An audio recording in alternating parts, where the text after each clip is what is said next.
things are better left unknown. And I'll never find you here, 'cause no one's ever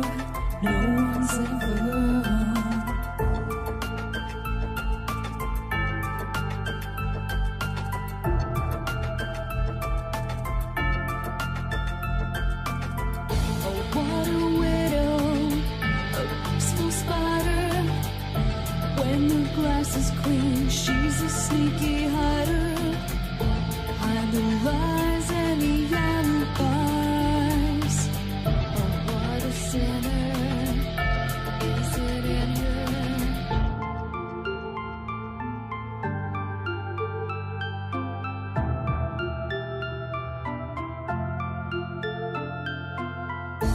What's the truth in this riddle? Is love really just this simple? I can't seem to find my way in this world that never stays.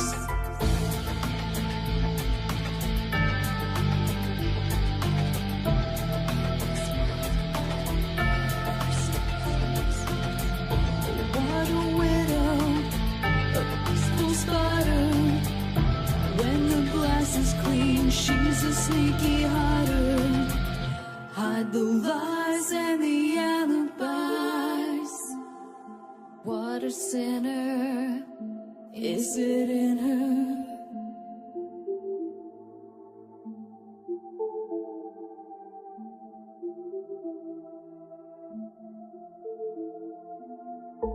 Is this real? Just illusion. I'm lost in the wonderland of confusion.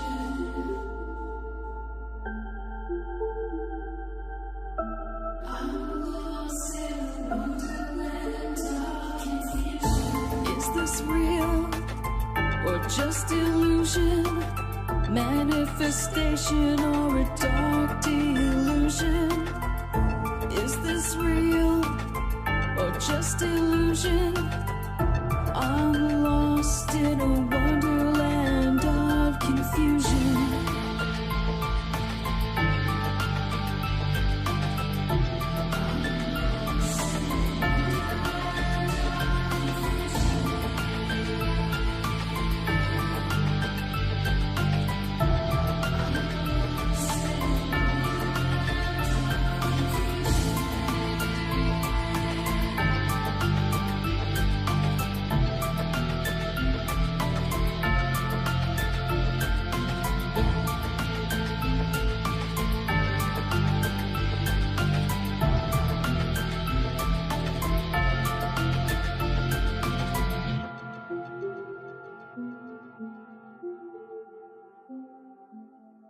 This is Cynthia Sue Larson with Reality Shifters and the International Mandela Effect Conference, and you're now listening to Darkwolf's Den Show on Rippin' Common Sense Radio.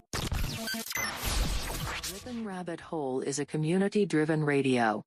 At times the community comments may reveal prejudices and other beliefs that we or our sponsors do not condone.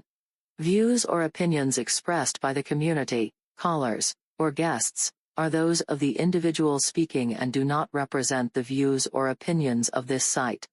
Rippin' Common Sense content is intended for mature audiences only. Enjoy.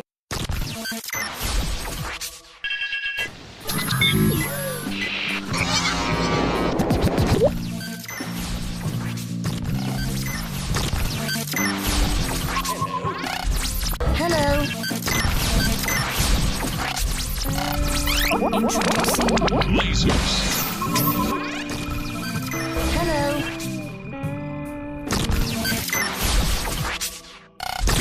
This station is now the ultimate power in the universe. This is your man Meta, aka Propagate This Light, and you're now listening to Darkwolf's Den.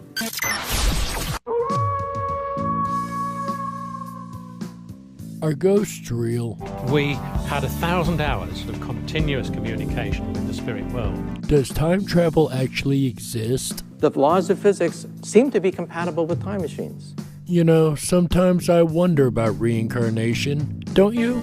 A 4-year-old boy in Adelaide, Australia, has told his parents that he used to be Britain's Princess Diana. What would happen if the world found out that aliens were real? I didn't say disclosure would be easy, but what is the alternative? To establish a space force as the 6th branch of the armed forces. We have so many questions and yet so little time, so to have you here, the pleasure is all mine. Coming to you from a secret mountain cave, hidden deep within the Idaho wilderness, this is the Darkwolf's Den Show. Now, here is your host, Jerry Hicks. That's right, I am Jerry Hicks, also known as the Dark Wolf, and we are broadcasting live worldwide from a secret cave hidden high up in the beautifully snow-covered peaks of the Idaho mountains. Ripping through the electromagnetic soup, tearing through the atmosphere, and tunneling away into your radio like a quantum particle. This is the DarkWolf's Den Show for Wednesday, January 13th, 2021. So whether you're on the edge of reality, the edge of the galaxy, or the edge of your seat, we're glad you chose us to be right there with you. Ladies and gentlemen, tonight we are discussing OBEs, or outer body experiences. What are they? Are they real? Are they possible? There's a lot of evidence to suggest on both sides. What does neuroscience and dogmatic scientism say about it? And what other truths can be found? All that and more coming up here in just a moment. But first, today in history. On this day in 1930, the very first Mickey Mouse comic strip ran in a newspaper. Of course, the animated Steamboat Willie had already been done in 1928, but this was the first comic strip of Mickey Mouse to run in a newspaper, and that is today's Today in History. That's right, ladies and gentlemen, 90 years ago today, the Mickey Mouse comic strip first come out. How incredible is that? Incredible as maybe having an out-of-body experience, right? I've never personally had one, I'll be honest with you, but I've heard a lot of people talk about them, and I've read a lot of case files to do with out-of-body experiences, and it connects back to what we were talking about last week and the hard problem of consciousness, because nobody can really define consciousness. Nobody knows where it's at, how it's formed, what it does.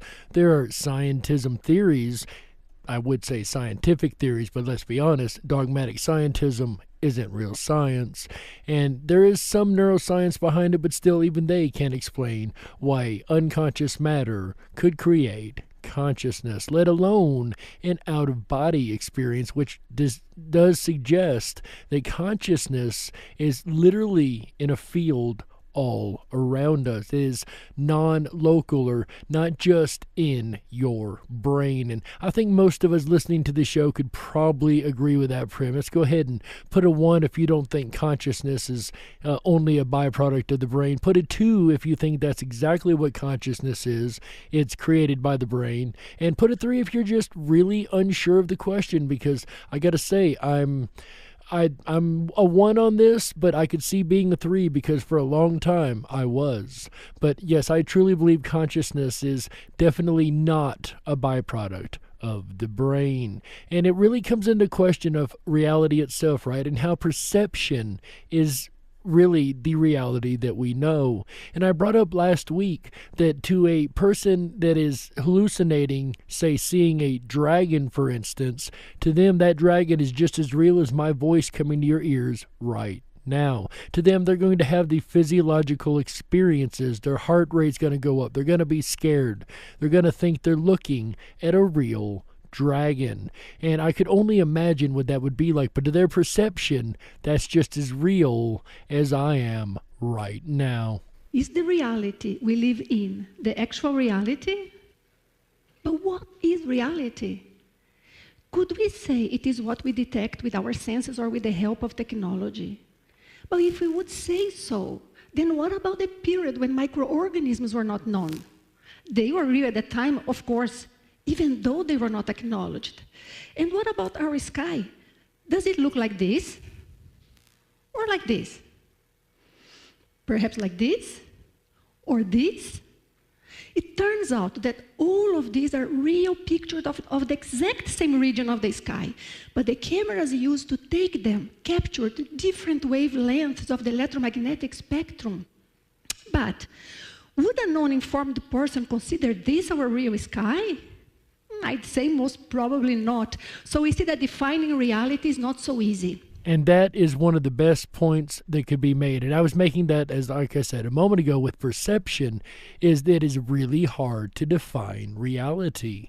And as Mandela Effect community knows, because we've tried more than once to put a definition on reality, and it does most of the time, the conversation ends with the conversation of perception, right? It's how we perceive reality that is real. And it's only real to each one of us, right? As we perceive it through our senses. Okay, fair enough. And I was speaking a lot with Nachiketa about this. We've talked a lot about this.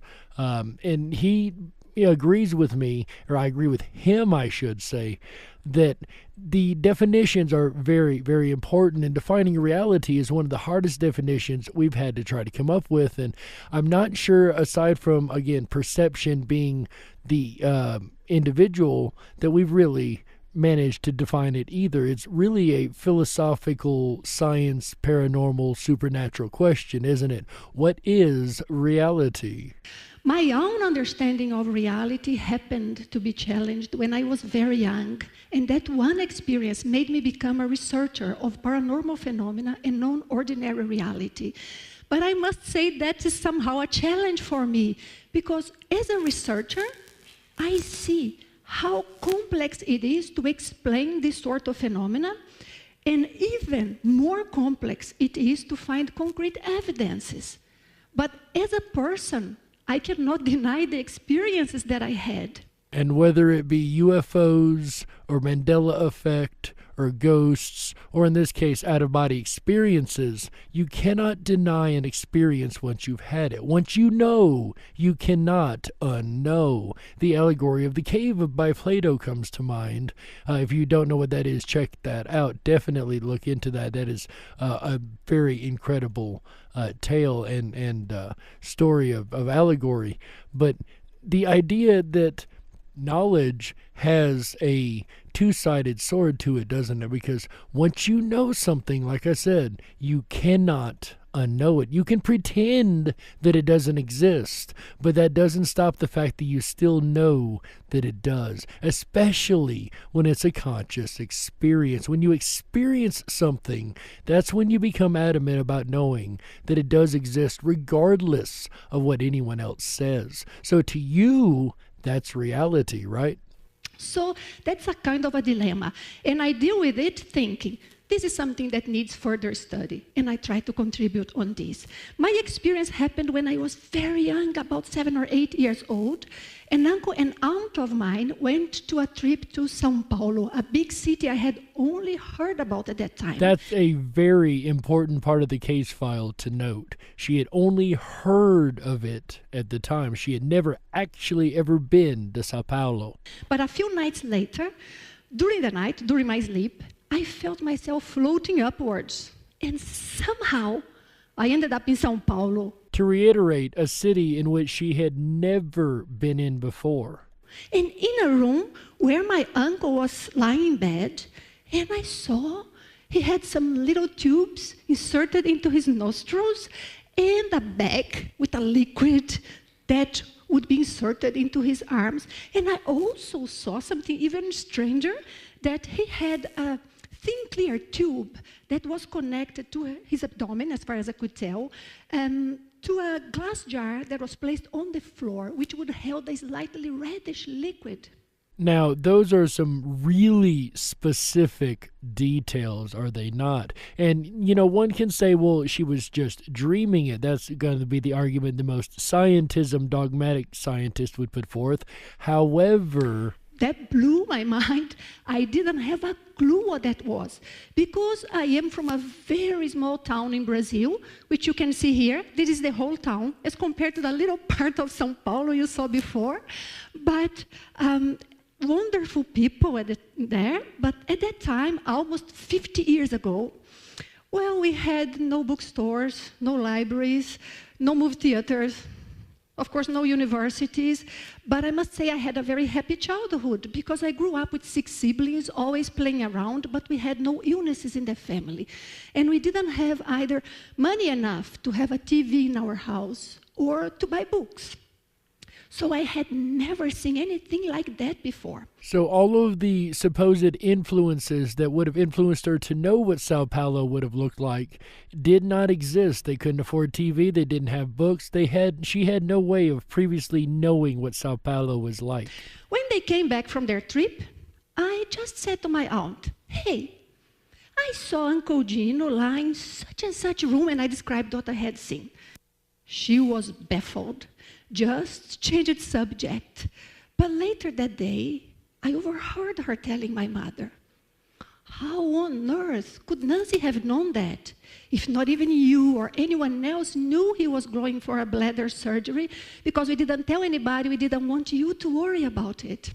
What she described was the bladder surgery in process, and there's no way that she would have had any knowledge. Her parents didn't even have knowledge. Nobody knew that this was going on until after the fact. At least nobody was supposed to know. However, she was able to actually see it at the time it was happening. She was literally in the room in the city, at least her consciousness was, at the time that it occurred. So that experience, as well as others I have had, compelled me to seek further studies in this. And I found out that this experience was called an OBE, or out-of-body experience, which is a phenomenon, as according to the current model, in which the consciousness moves away from the human body, being able to experience a reality that is subtler than this ordinary one. Which once again would prove, without a shadow of a doubt in my mind, of course, that the consciousness does not exist only in the brain, but exists outside of the body. Now, can the brain project? Possibly, and we'll get to that in a minute, but consciousness itself is more than just the brain, and it's case files like these that make you question what consciousness really is. So, in my search for serious studies, I found that science was, maybe still is, I'm afraid, far from understanding or even acknowledging a reality that is beyond the boundaries of this standard material world. The materialist worldview, like we learned last week, or the dogmatic scientism worldview, opposed to the actual science. But when dogmatic scientism steps in and does things like this, it halts real science from asking real questions. So I thought, how are meaningful experiences, such as mine, examined? And I decided that one day I would join the small group of individuals who were dedicated to studying it. Among the body of works that I researched, the one that I found to be among the more scientific at the time was that of Robert Krukel, because he compiled thousands of OBE accounts in order to compare them and see if there were common elements. And he concluded that these experiences are not a result of beliefs of any kind and are independent from cultural aspects. To put that another way, it doesn't matter what your religion is, it doesn't matter what cultural background you come from, or what belief systems are installed there. The OBE is reported across all of them. People in every category have reported having an out-of-body experience. Well, we must say that interpretation of the experience, yes, that is influenced by one's beliefs, or maybe because unavoidably most individuals would interpret their experiences according to their belief system. But this is where current research on OBEs and maybe expanded states of consciousness comes into play, because it may help reveal which elements make an experience reliable. And I'd say that education on the topic could also reduce this degree of subjectivity in the interpretation of the experience. Which is exactly what I hope to accomplish here tonight, is education on the experience, or on what is happening to people more so than the experience itself.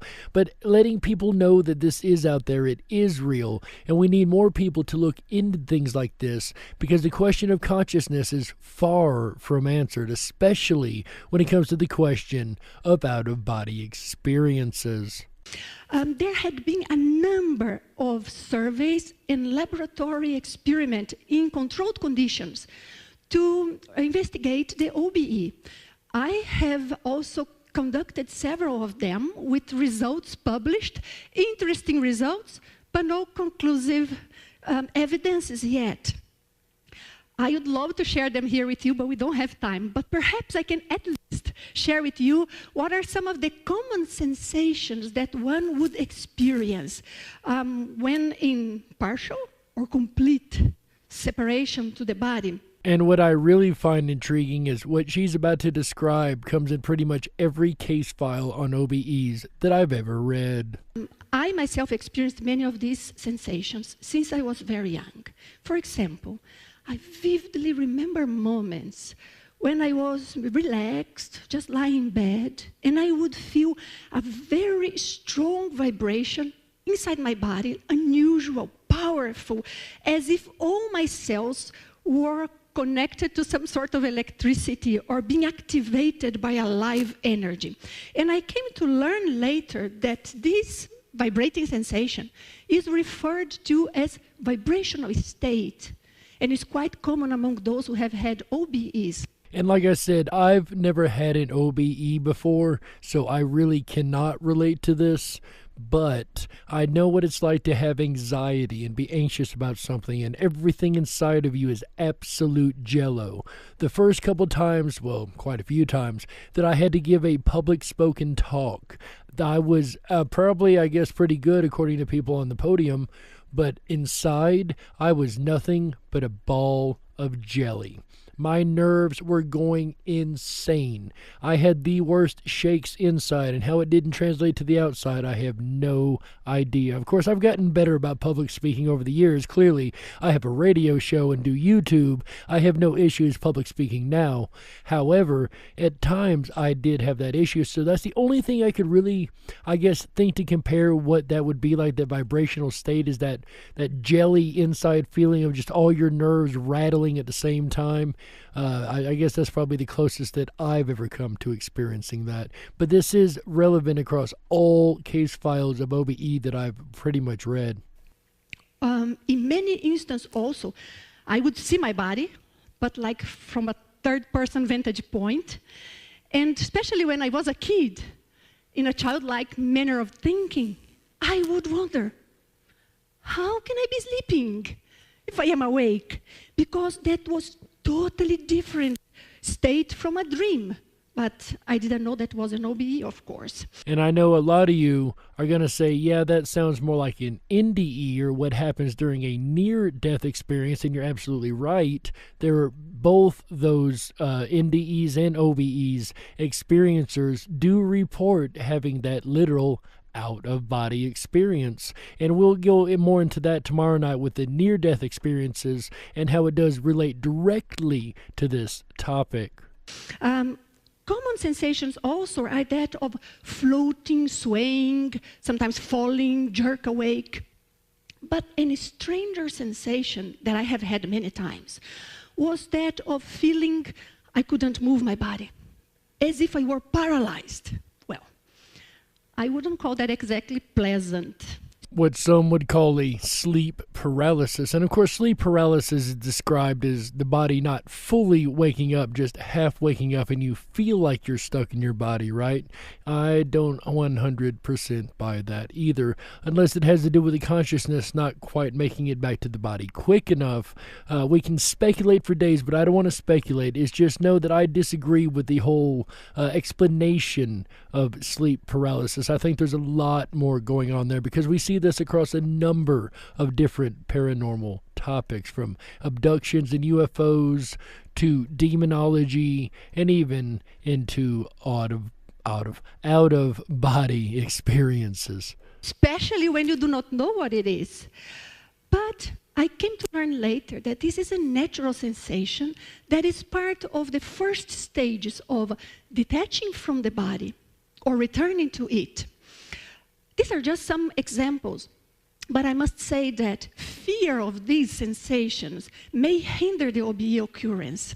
Because, of course, if you're scared or feel any kind of fear, you're going to automatically try to jump back into what you know, or wake up, if you will, or disbelieve what's going on instead of going with the experience. I would like to say that all my out-of-body adventures were very enjoyable.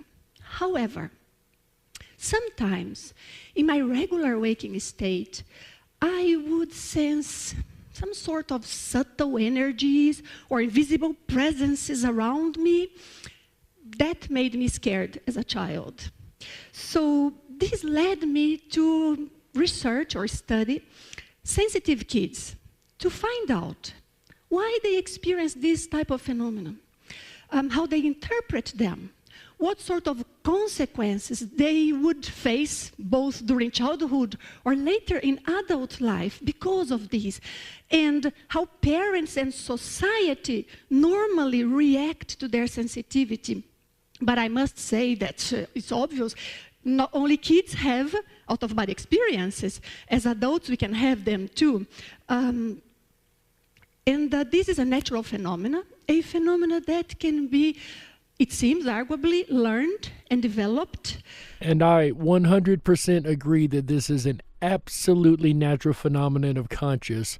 And from what I believe about consciousness, I would expect nothing less than the ability to go out of the body. So it's not only special people who can have it. But the problem here is, how do we go about studying this type of phenomena with true scientific spirit?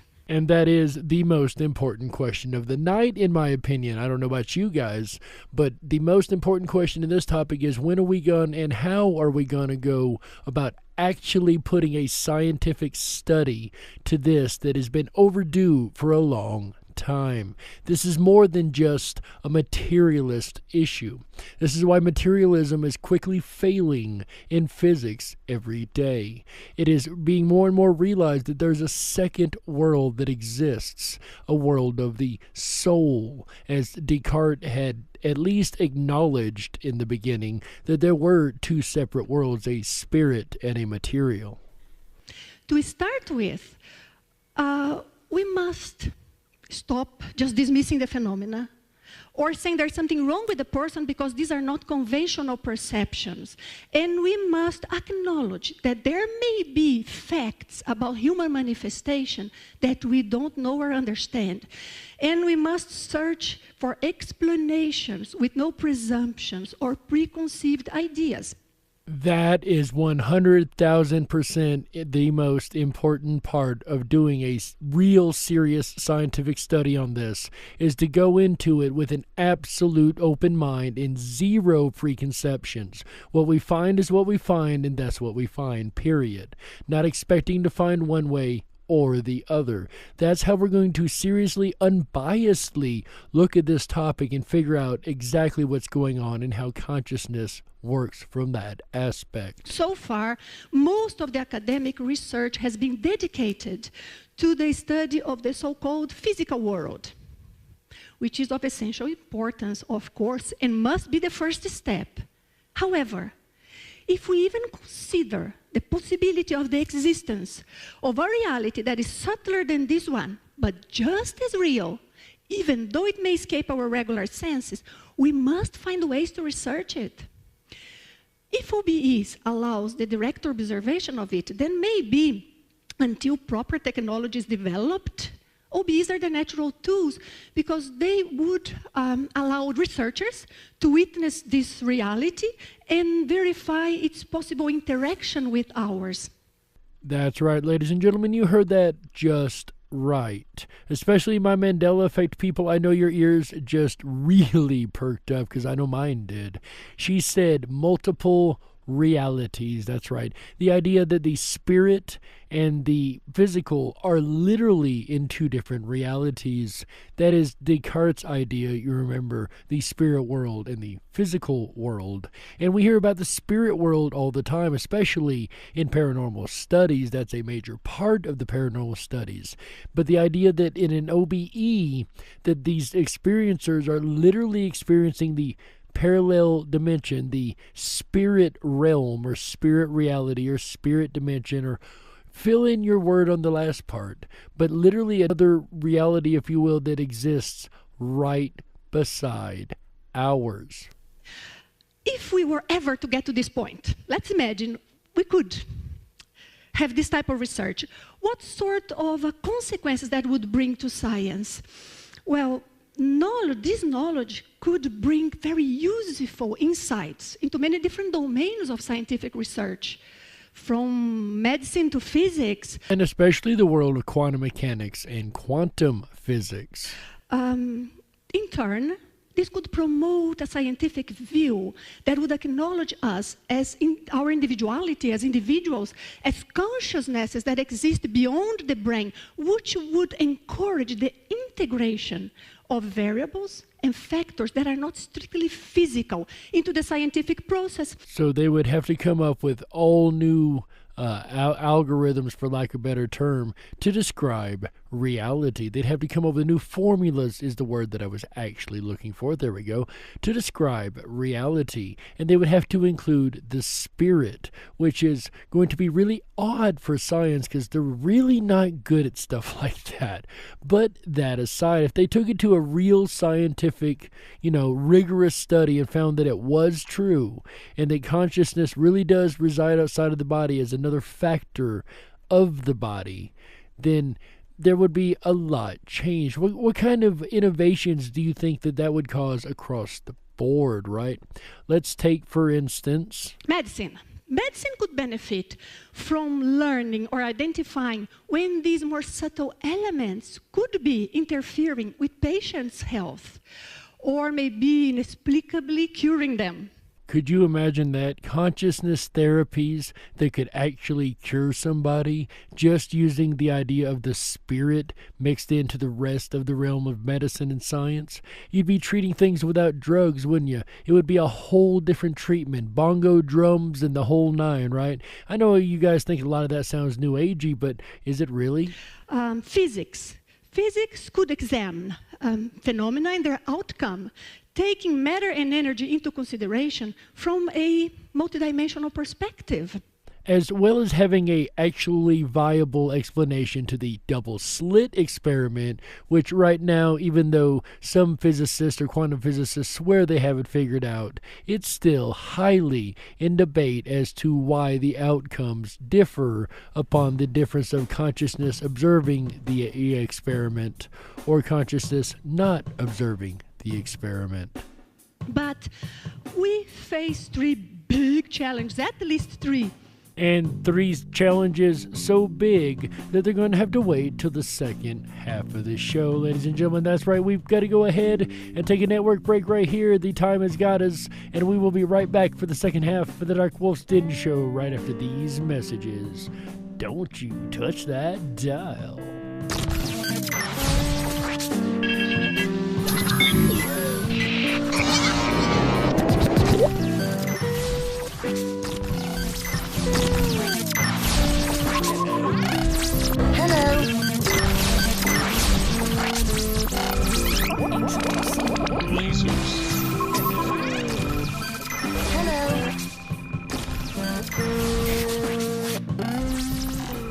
This is My Life DIY, and hi, this is JoJo.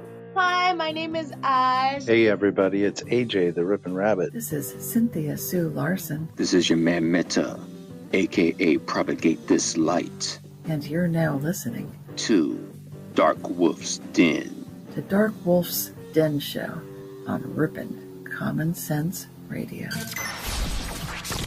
This station is now the ultimate power in the universe. We gotta stoke the fires and run off the men in black. Don't touch that dial. We'll be right back.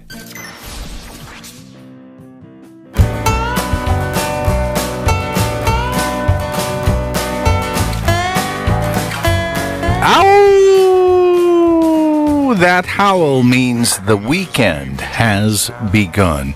Give yourselves a round of applause for being smart enough to be here. Hi, everyone. It's AJ, the Rippin' Rabbit. I loved the way that Jerry decided to end and cut to the break. Oh, my goodness. How cool is that? Everyone from Cynthia Sue Larson to My Life, Propagate This Light. I believe JoJo's was in the shout-out lineup. Really cool. Very cool. If you'd like to send us your shout-out, you can do so by visiting ripinrabbithole.com. That's RIPONRABBITHOLE.com. On the bottom of every page, next to the Freedom Flame, is the ability to send us a shout out, and we'd like to hear from you. If you're not in this broadcast live and you're listening on demand, you can do this too. Head on over, record your 30-second message, and send us your shout-outs. We'll play them live on air. If you're enjoying Jerry Hicks and the Darkwolf's Den exploration of out-of-body experiences, or OBEs, and you haven't done so already, please make sure to thumb up that video, hit that subscribe button, and ring that bell. You'll get our notifications every time we go live. Here's a look at the weekend ahead. Jerry will return tomorrow night, Thursday, January 14th, for a look at NDE, Near-Death Experience. I can't wait for that. And then Friday night, the Rippin' Rabbit Hole live show will take you through the rabbit hole of bullying. One of those walk on eggshell episodes you won't want to miss. Please be here so I don't get bullied off air. And if you've been to the ripinrabbithole.com lately and you've seen our featured story, hey, you're lucky enough to be here, really. And then Saturday night, I can't wait, the Wide Awakes. And you might have seen this and said, what the heck is this? This was an 1860s political party known as the Wide Awakes. We're going to dive down the rabbit hole of them, including the Rippin' Wide Awakes, and then we'll end out the weekend right together with a look at Rumspringa. Amish Rite of Passage. That's Sunday night, January 17th. 2021. Be here or be square. It's going to be a fun time as we explore the rabbit hole of Rumspringa. We return back to Jerry Hicks and the Darkwolf's Den right here on the very best of Common Sense Radio, the Rippin' Rabbit Hole. If you were meant to be controlled, you would have come with a remote, but you didn't. And that's why you listen to the Darkwolf's Den Show. Now, here is your host, Jerry Hicks. That's right, I am Jerry Hicks, also known as the Dark Wolf, and welcome back to the second half of the Darkwolf's Den Show for Wednesday, January 13th, 2021. Whether you're on the edge of reality, the edge of the galaxy, or the edge of your seat, we're glad you chose us to be right there with you. Ladies and gentlemen, tonight we are talking about out-of-body experiences, but before we get back into the topic, I would like to talk to you guys real quick about something. Ladies and gentlemen, our freedoms are on the line right now. Our freedom of speech, our freedom of decision, our freedom as being Americans. And we should all be worried about this. And I'm especially worried about being able to lose my voice on the interwebs, at least the places like YouTube. And ladies and gentlemen, if anything happens and we disappear off of YouTube, you can always find myself and AJ the Rippin' Rabbit over at the ripinrabbithole.com. That is RIPONRABBITHOLE.com. That's right. Over there we've got the live 24/7 radio player. You can always find us when we are going live. Also, ladies and gentlemen, with social media having the issues that it's had over the last couple weeks, or couple days, let's be honest here, we have a social media alternative over there called Down the Rabbit Hole. Do make sure you come over and check that out if you are interested in free speech and discussion, and freedom is something that you support, then come help support the RippinRabbitHole.com, ladies and gentlemen. Ripon, Wisconsin, the home and birthplace of the Republican Party, the home of freedom flame, ladies and gentlemen. And let us keep the freedom flame burning, because it is getting very, very low, ladies and gentlemen. We need every last one of your support, and we really, really would love to see you over at the RippinRabbitHole.com. Once again, that is RippinRabbitHole.com. We're not trying to sell you nothing but free information. How do you like that? Ladies and gentlemen, with that said, I've got a burning desire to find out from our speaker earlier, who was talking about a real scientific look into the consciousness aspect of out-of-body experiences. And she was explaining the 3 issues that we're going to run into while trying to give this a rigorous study. Ladies and gentlemen, our presenter tonight, Miss Nancy Trivelato.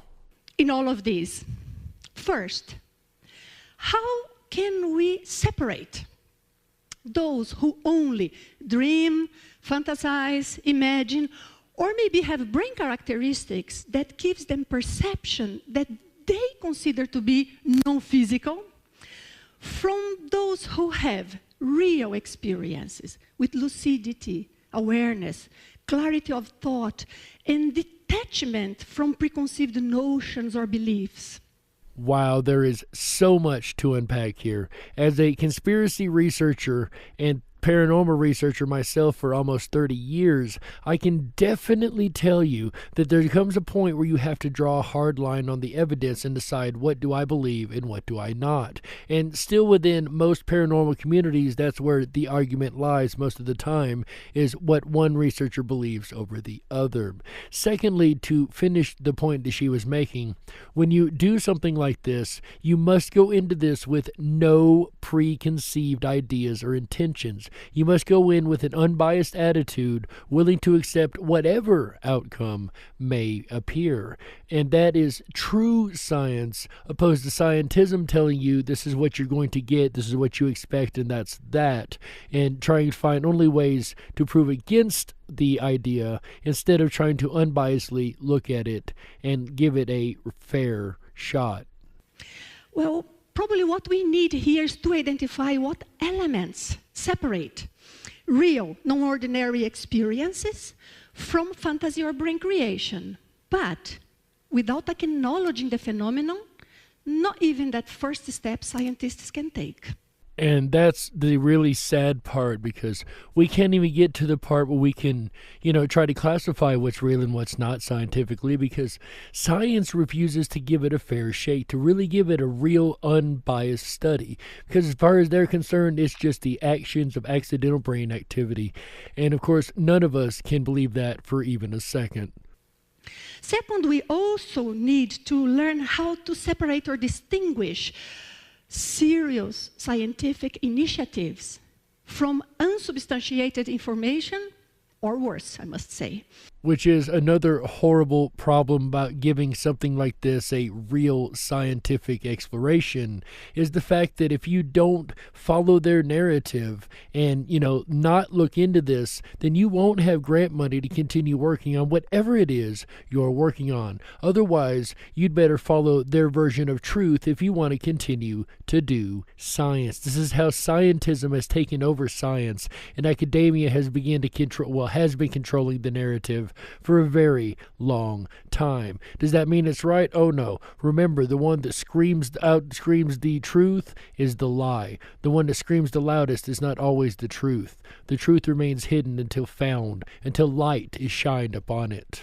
Because unfortunately, there are individuals or groups that altogether disregard the basic scientific principles or the scientific knowledge when studying the so-called non-physical phenomena. Groups that we call dogmatic scientists, or once again, the ones that control the flow of the money, which controls the narrative. This is not good, because besides not furthering scientific progress at all, this may give the impression that all of those who dedicate themselves to study this non-ordinary phenomenal reality have the same attitude. In other words, it gives the impression that there's only one thing going on, and how dare you question anything else, when in reality we should question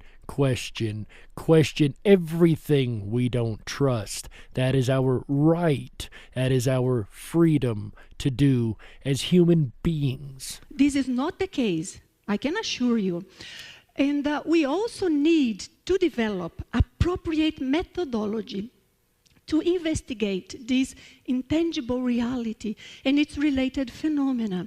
And a good methodology to studying these things will be a great first step into defining and understanding exactly what is going on and solving one of the many mysteries of consciousness. But as long as dogmatic science is allowed to reign, that will never happen. But the thing is, at this point, we could wonder, but why bother? Why bother at all to study them? If science is about understanding ourselves and the universe, or pursuing knowledge of the natural world, then verifying this reality could enlighten us about what we and the world actually are. And in turn, this could maybe change the core paradigm upon which our society and knowledge are based. A free expression of knowledge and a free expression of science is exactly what we need in this day and age. The paradigm has gotten out of hand, and it does need to be changed. At least the scientific paradigm, if nothing else. But it's interesting to remember that OBEs are not only a tool for gathering scientific observation, it's also a tool for personal exploration. What would be some of the personal uses of OBEs? What would you say? So there's the old question, if you could choose any superpower, what would it be, right? So I got a new version of that question. If you could go anywhere for an OBE, if you could just leave your body and go anywhere and do anything, what would it be? Would you go to a beach? Or what if you had this ability to do it commonly every day? It was a regular thing, wasn't something special. Then how would you use it, right? Would you sneak around and walk around and listen to people's thoughts and ideas and things like that? Would you use it to explore reality on different levels? How would you use an OBE? What would you do if you were able to just anytime you wanted go out of body? Where would you go? Checking up on the spouse or spying on the neighbor. Not quiet. At least was not for me. Though, like she said, it wasn't the experience for her. If you could go anywhere and do anything, would you go spy on your spouse, right? Make sure they're being faithful. Would you go spy on your neighbor, see if you could get some gossip? So go ahead and put a 1 in the chat room if you be the person going around spying on everybody, see what you could find out. Go ahead and put a 2 in the chat room if you wouldn't do that, you wouldn't spy on people. And go ahead and put a 3 if you're really not sure how you would use that ability, if that would be quite a tempting idea. Personally, I ain't gonna lie, I'm a nosy little dude. I'd be walking around everywhere I could trying to find out what people are doing. Mainly people in high places, when it comes to ufology and paranormal things. I would explore the paranormal as deeply as I could. So I'd definitely be a 1 there. But ladies and gentlemen, nevertheless, what was the overall feeling about what happened to Nancy Trivelato? In my case, maybe I share with you how I feel it about my case. In my case, I feel that I have a better sense of what to be in this world is about. Somehow I feel that I follow my own personal principles. I don't need an external or imposed set of beliefs to guide me. And my principles are a result of conclusions and observations that I have made also during these experiences. Trust your experiences. Trust what you know. No matter who or what questions it or tells you you're crazy or wrong, if it's what you know and experience, trust it and believe it and know that it's true, no matter what anybody tries to tell you. And that's one thing that, me and the flat earthers disagree on some points, but they do speak what they believe is experience, what they believe is their truth. And I will always stand for the right to do at least that, to speak your truth. Whether I agree with it or not, I will always believe to speak in your own experience and truth as you know it to be, and never let anyone tell you that you are crazy for believing something. Remember, the ones that we consider geniuses today were the madmen of yesteryear. The first conclusion, I guess, logical one, natural one, is we are not only this body. This idea may refer us or make us think about to the hypothesis that we do not cease to exist at the point of death. But please understand, I'm not saying this so you take this to be your truth. Wow, I really like this woman. She is truly speaking from an open-minded scientific point of view. And I love that she says, don't take this to be your truth. Just because she believes there's another side, don't take that to be your truth until you have experienced it, or you have looked into it, or researched it. I've researched it for a long time, though I've never had an out-of-body experience. I believe it to be absolute truth. I'm just saying what is my relative truth at this moment and how I deal with this reality or what I think about it. Also, although this tends to give us a sense of tranquility and peace of mind, at the same time, it kind of gives us an urge or desire to take meaningful steps in our lives so that when we finish this life, at the end of it, we look back and we feel that we have accomplished the greater goal that we had always had. Like a job when we get finished and we look back with pride at what a good job, a job well done we've done. And I'd like to think when we look back on our lives, after we are released of the locks of this body, that we can look back on our lives with the same kind of pride and say, wow, my work was done, right? At least we can all do our best every day to facilitate the work that we believe and we have truth in and we trust in, right? That is our right and our freedom. I also observed that there is some sort of maybe multidimensional energies that interconnect us all. This notion tends to make us think about the consequences of our actions and eventually leads to the realization that being ethical really matters. What a profound statement that really is. And we've said it for a long time, us researchers, and I'm sure a lot of you in the chat out there and listening worldwide have said to yourself quite a bit. It really, really feels like we're connected at some level. And I've believed for a long, long time that every human at some very, very, very simple basic level is interconnected, and multidimensional or spiritual realms interconnecting them would make a lot more sense.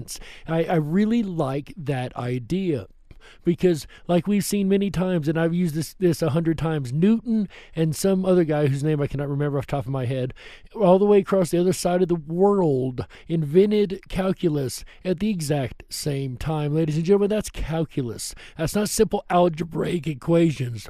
That is the hardest math ever. Math that defines the movement of spatial objects and things of that nature. Calculus is an extremely hard math, and these two guys independently came up with it at the exact same time. We've also heard of the 100th monkey experiment, and I'm not going to go too deep into that, but it basically was a large group of macaque monkeys who had sweet potatoes that were in the sand, and they didn't like the sand, so they took them into the water and they washed them off, and then they started eating them. Well, more and more monkeys on the same island started doing it till it got to the point that this was transmitted across the entire breed of macaque monkeys across the entire world. And also, ladies and gentlemen, we've also got cases of twin telepathy like we spoke of earlier, and there's so many cases of different things like that. We know about the social tipping point, right? After 10% of society picks something up, there's a social tipping point. Could that also be another way of expressing the 100th monkey? These are not only my conclusions, because research on OBE and near-death experiences points to the same results. And there are so many likenesses between near-death experiences and out-of-body experiences, is the reason that tomorrow night we will be doing that very topic, ladies and gentlemen. We will be doing near-death experiences tomorrow night to follow up the out-of-body experience talk this evening. But what would be the social implications if we had a society in which the majority of the individuals would know about this, but know for a fact, based on their experiences, not just following a set of rules? And I have to stop right there and touch on that point. I love how fired up she is, but I have to stop on this point real quick and do the research for yourself, not based on a set of rules. What would society be like if everybody realized that these things are real and can happen and actually could learn to do them? How would society itself change? Especially if people quit listening to the rules given to them by talking heads on a lying television set controlled by arms of political sides that have no business controlling media, since our mass media is gone. People that actually stop listening to these things and actually look into things for themselves and research everything. Research what I say. Question what I say. Question what the news says. Questions what everybody says. And then you'll find truth. And I do hope that I hold up to your sniff test, because I've done nothing in my life but try to keep truth alive every step of the way. And these truths is what we gain from experience. And when you experience something like an out-of-body experience or a UFO or a Mandela effect, it really doesn't matter the cause. When you have the experience, then that's more of a truth than you could ever know. And once again, what if these truths, these enlightened truths, were unleashed upon society? How would the world change for the better, one would hope? Note that the world is not purely physical. What would this imply? If we just conclude from what we discussed, probably they would polish their personal principles, mind the lasting effects or consequences of their actions, forming a society with greater humanitarian and planetary concerns. Which would be an amazing thing if done correctly, and not by corruption, but people that are truly willing to look into things without having a dogmatic narrative shoved into it, to open-mindedly, unbiasedly know things, for truth to reign supreme instead of hiding in the dark under the louder lie. Where goals would be more than only becoming wealthier, maybe more about altruism. And while I have a few seconds left, let me propose that we let our minds run free for a moment and conjecture. All right, guys, you ready to have some fun? It's time to do a little bit of speculating. Let's let our minds run free, just be open-minded, unbiased, and consider a possibility that sounds pretty amazing in my opinion. Would we one day evolve from Homo sapiens to Homo projectius?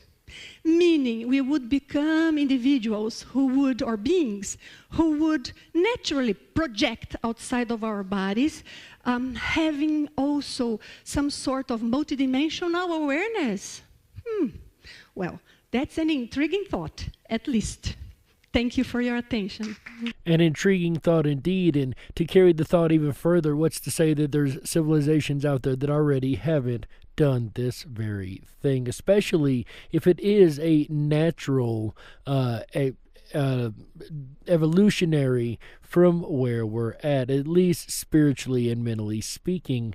And it's, again, a great speculation, a beautiful idea, and I would love for that to be true. And thank you, Miss Nancy Trevelato, for your sharing tonight with your OBE and how has it affected your life and how we could go about learning real scientific evidences from this, ladies and gentlemen. But what do you think? Do you think that this is a real thing? Do you think consciousness really can go outside of the body and it could actually be learned, according to her, and can go and do things that you wouldn't consider normally science-based things to do? Or do you think this is all in your head, it's all made up, you're just dreaming and fantasizing and happen to get some things right? I personally think that it's very real, and there's a lot of mysteries of consciousness that we haven't figured out, like the near-death experience that we'll continue this conversation with tomorrow night, ladies and gentlemen. But in the end, you be the judge.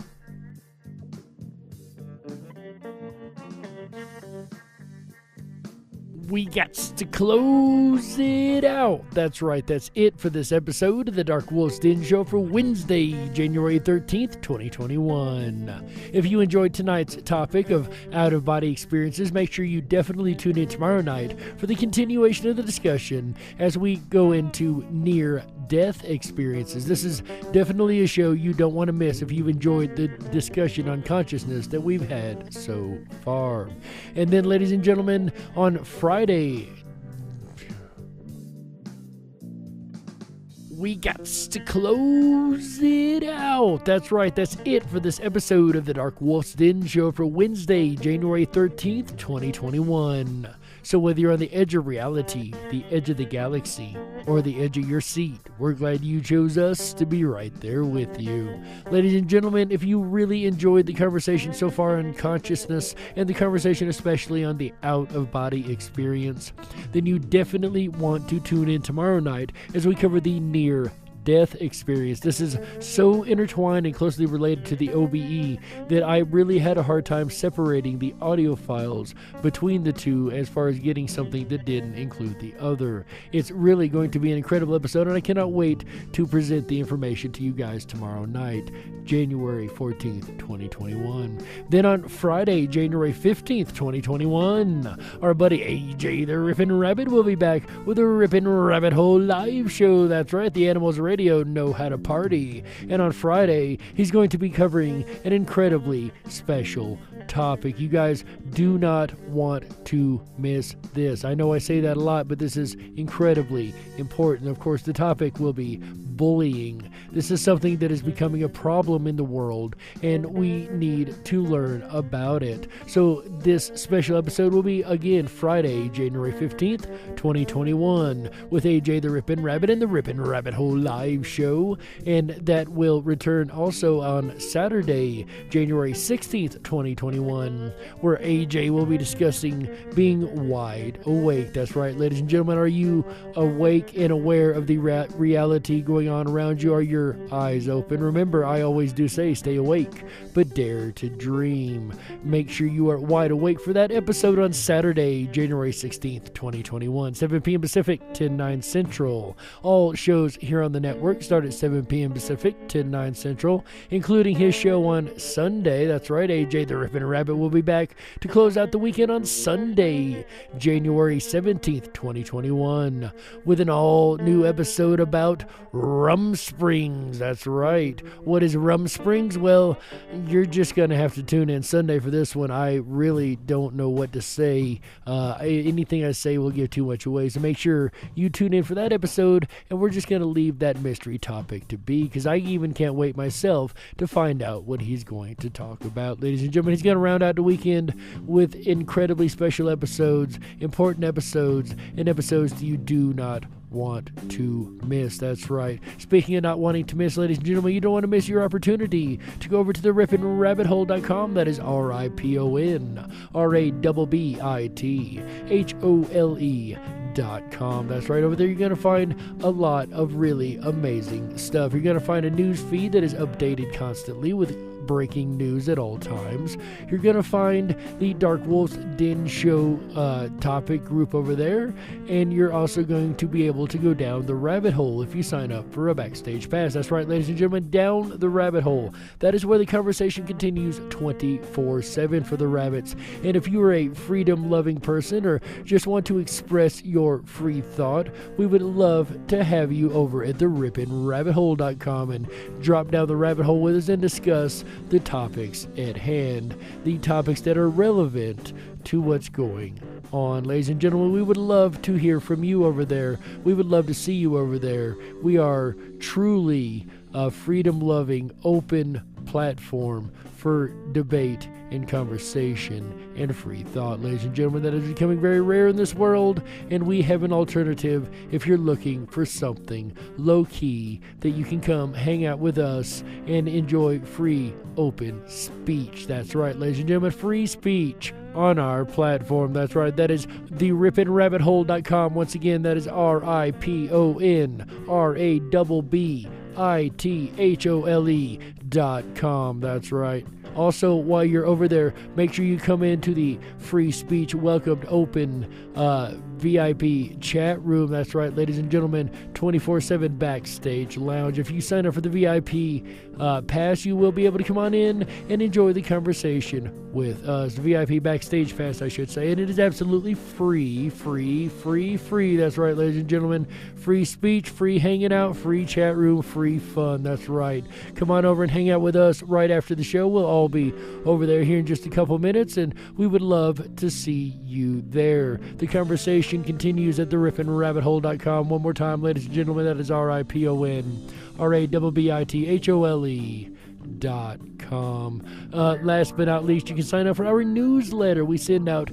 every Wednesday, once a week only. We do not spam your email box. We do not sell your information. We are true freedom-loving, honest people over here who are only trying to do our part. And ladies and gentlemen, with that said, it has been an honor and a pleasure to be able to speak with you this evening, and I look forward to speaking with you again very, very soon. As a matter of fact, tomorrow night. So on behalf of Walt House, Chick Mandela Effect, Michael Musco, AJ the Rippin' Rabbit, everybody over at Rippin' Common Sense Radio, and everybody in Rippin', Wisconsin, and all the 26 countries around the world, ladies and gentlemen, my name is Jerry Hicks, also known as the Dark Wolf. And remember, until tomorrow night, ladies and gentlemen, stay awake, but dare, I say dare, to dream. Good night, everybody. How yeah.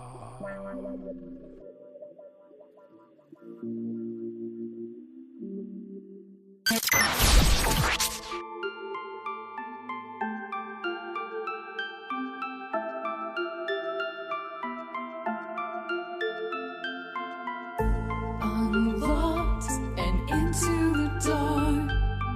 Some things are better left unknown.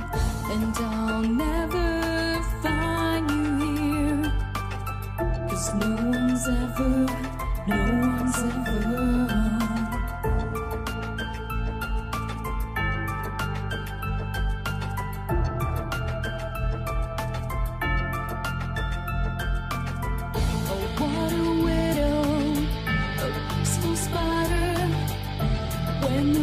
is clean, she's a sneaky hider. Hide the lies and the alibis. Oh, what a sinner. Is it in her?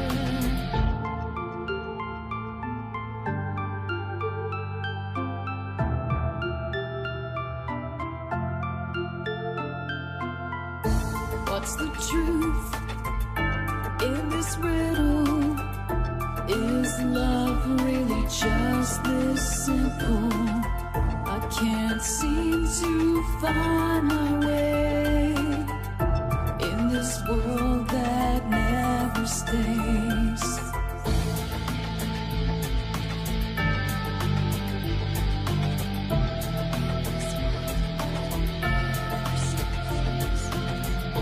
What a widow, a peaceful spider. When the glass is clean, she's a sneaky hider. Hide the lies and the alibis. What a sinner. Is it in her?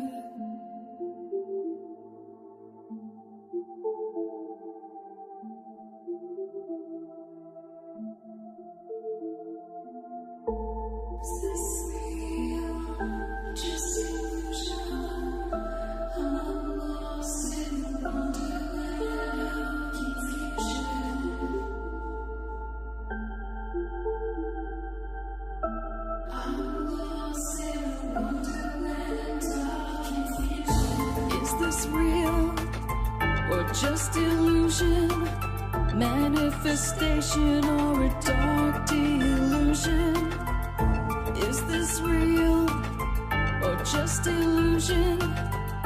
I'm lost in a wonderland of confusion.